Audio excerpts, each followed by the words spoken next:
两任中国驻美大使谈中美关系，话都说得很明白，国内外是不是有人故意听不懂？各位网友，大家好，我是刘小飞。前一段时间，上一任的中国驻美大使崔天凯对中美关系前景做了一个评述，语气很重啊，提到美国对华政策里边有很强的种族主义因素，而且呢必定会千方百计、不遗余力的，甚至是没有底线的对华进行打压、遏制分化和围剿。我们呢要清醒头脑，充分准备，应对好中美关系今后的曲折动荡，甚至是坐过山车的场景。当然了，这里边的很多没有底线的话题是说美国的。另外呢，对国内工作方法也有警示，提出来外交斗争是干嘛的呀？有人说外交就是吵架的，那么这个理解格局太小了，是把手段跟目标搞混了。吵架只是手段中的一种，目标是什么？是维护了中国人民的利益和战略全局才能是目标。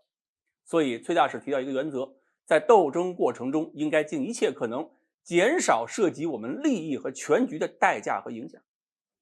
如果从军事角度来看，崔大使这番话呢，算是目标原则。外交舆论战跟战场一样，你要打赢，先要明白战略目标是什么，然后根据战略目标，你要选择战场，选择战法，最后武器装备用什么，都是要适应战场的。一切行动、一切战术都要围绕这个战略目标进行，尤其是不能够让一些次要事情去影响实现主要战略目标。所以，争吵、制裁、抵制、分化、瓦解、遏制都是武器。这种武器对方会用，我们也要会用，而且要综合起来用，并且呢要明白，使用武器打击对手都是战术和手段。真正的战略目标不是为了打击对手而打击，不是为了出气而出气，是为了捍卫自己的战略利益。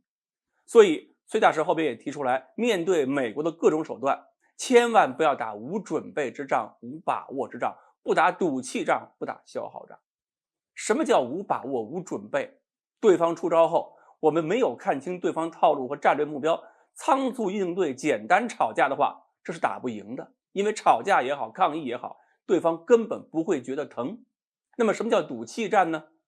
典型的例子，当年二战的时候，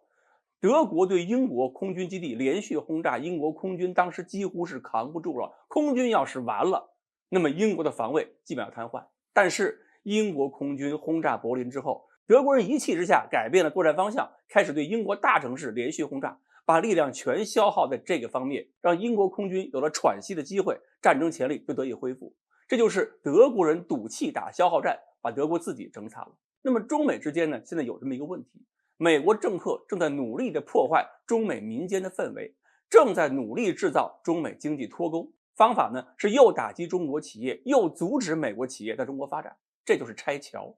而我们很多人现在干的事情是赌气性质的。美国人拆座桥，我们一看勃然大怒，我们也拆座桥，对着拆，看谁狠，看谁拆得快，看谁拆得多。最后怎么样？早晚会醒过味来，发现对方的目标是不让我们过河，而我们的目标是要过河。最后过河用的桥呢，是双方联手拆的。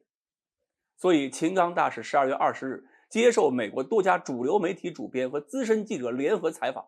中国驻美大使馆网站上就登出了一个采访记录。我们能看得出来，秦大使在战略层面上是清醒的，这是无愧于中国驻美大使这个身份的。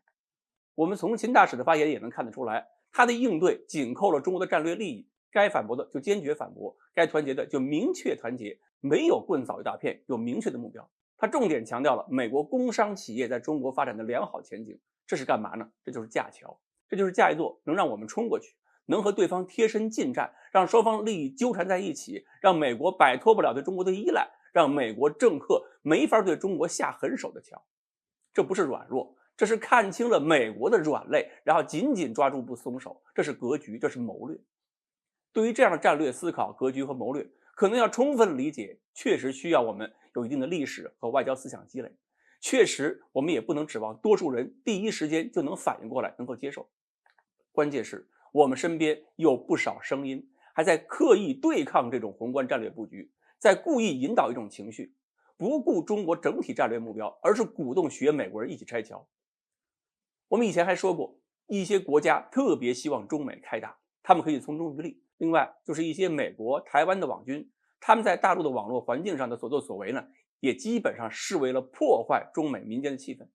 核心目标还是要加剧对抗，为美国政客期望的脱钩创造条件。所以，对照两位中国驻美大使的发言，我们真的要好好想一想，我们身边都有什么样的人、什么样的声音在鼓动我们，帮着美国人一起拆桥。好，关于崔天凯大使说的不打赌气战、不打消耗战，到底是什么意思？今天呢，我们就聊到这里，欢迎大家继续关注我们的栏目，我们下期再聊。